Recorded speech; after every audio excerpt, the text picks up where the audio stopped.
You know, that last video, and I said it was the last video of the day, my battery exhausted. This is the last video of the day. I apologize for that.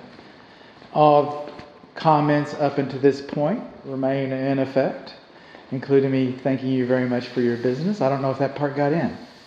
So I'm just going to start off with that. Thank you very much for your trust in your business, and thank you very much for your honoring my COVID policy.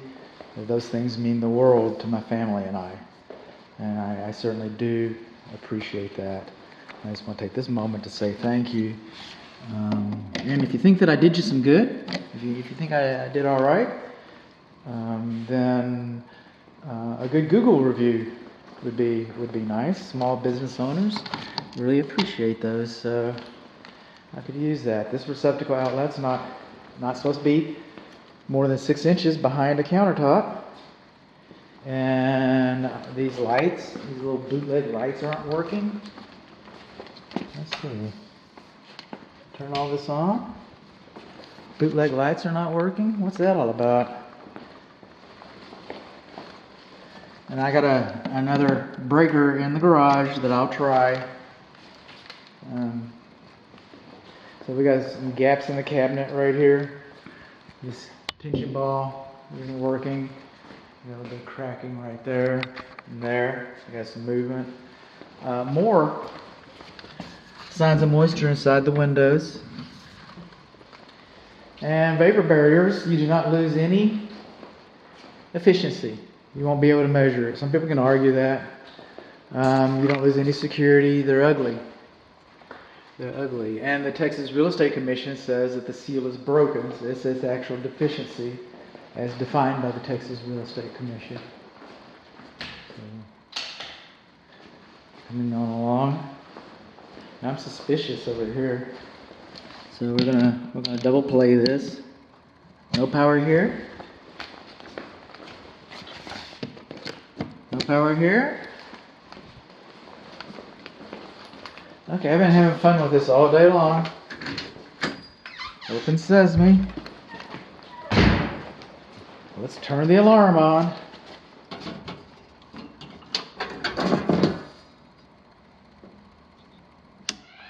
That's it.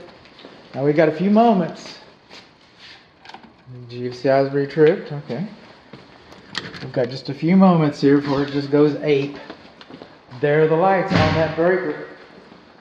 There are the lights. You coming back on, honey? Is that it? There we go.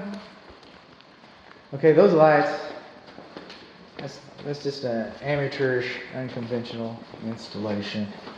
We're missing our baseboard in the laundry, just like in the other video. We're missing our baseboard in the coat closet over there. We're missing our baseboard here as well. Don't reach in there and grab yourself a dose of electricity.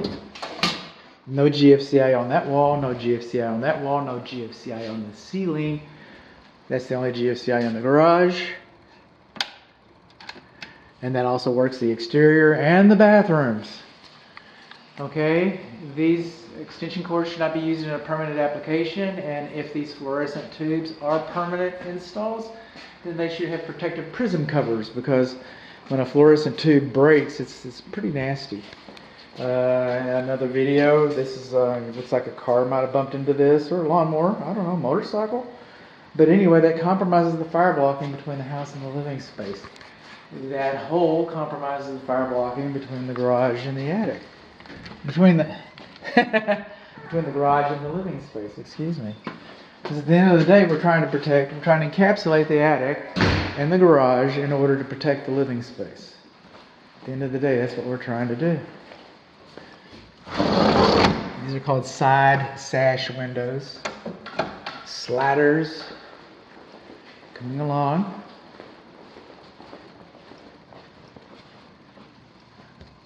Bug. So it's tempered safety glass.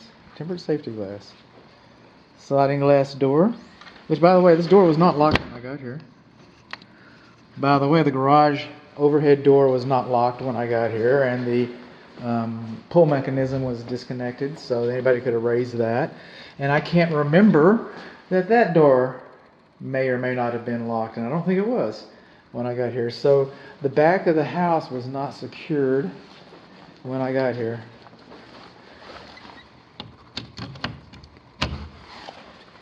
And I'm going to get most of these, if I don't get all of them. A light. You want to make sure that the alarm system doesn't go wonk when you turn the breaker on, so that you can turn all the lights on in the house. You want to make sure all the lights, all the luminaries need to be on when you take possession of the property. They need to be operable. All the window screens should be in place when you take possession of the property. The windows should function to your satisfaction, the open and close and latch when you take possession of the property. These are all things that I encourage my client to do. This is the only broken floor tile that I found right here in the entryway. This is the doorbell sounder. I think I brought that to everybody's attention earlier. It's kind of weird. It's like somebody wiped it off. Okay. Some of the door stops are worse for wear. Door stops are beyond the scope of this inspection. But some of the door stops are missing.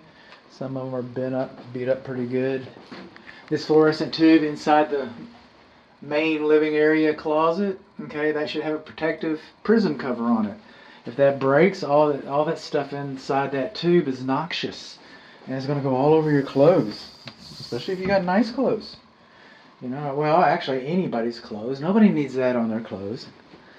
That sounded kind of horrible. I'm sorry. I should talk better than that. Anyway,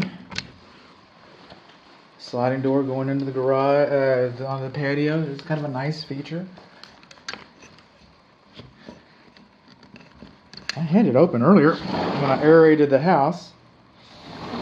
By the way, you see this. Well, I'll go into the bathroom. You locked? Okay. No sliding door there. Door screen. Screen's there. When I got here, the house has been vacant for a while, obviously. And so I opened windows. These are fixed. But I opened windows. That's a bathtub. Is that sweet or what? I gotta get some gloves on and retrieve my trap string there. I could not adjust the aerators on this. We got a meltdown on that. All right, on film. You get to watch it. Failed under testing. But I have my mask in case somebody comes on. But, you know, I opened up the house. I felt real good about the aerosols. I'm leaving the house vacant. So, you know, I chose to not wear the mask unless I have to, you know, so that you could hear me in the enunciation and the pronunciation and my diction and my accent, and all those things. It's a pretty good circuit, because I was getting all this earlier. I'm hearing sounds. Nope. Client hasn't shown up yet, but my client is supposed to be here. Come hear all the good news. I tried. Look at that. That door facing. A little worse for wear. And the door stops again. This room looks like it hasn't been painted. I mean, a lot of the house is made ready for resale, but, you know, some areas not. It's a little loose around the pull-down attic access ladder up there. So we're not sure how all that works. It's going to work. Some of the bifold doors are kind of freewheeling. Oh man, don't do that to me. Alright, not going to touch that. Failed under testing. I'll make sure the bifold doors. This is some of the baseboard is separating right there. My method. First bedroom. This is going to be the first bedroom. The west bedroom, closet, bifold doors will not stay in their jambs. The second bedroom, the northwest bedroom, the interior side of the door, that door facing is messed up. I'm not going to say that on the report. I'm going to find a better verbiage. It's called wainscoting. It's the only part I've seen it in the house, but there it is. You got some wainscoting. That's it. Now I'm talking specific. Anybody can reach out to me with questions. Anybody sees my YouTube channel. I like interaction. It's got a little bit of dents in the wall. But about this house specifically, I'm talking to my client who hired me to inspect this house. Please, sir, if you have any questions whatsoever, do not hesitate to reach out to me. Do not hesitate to call me. Let's go over the report. Let's go over our notes. Let's find out if I can get some answers to your questions. Storm doors are beyond the scope of the inspection. We got some daylight underneath this one right here. So that's it. So again, thank you very much for your business, and I hope you enjoy the rest of the videos.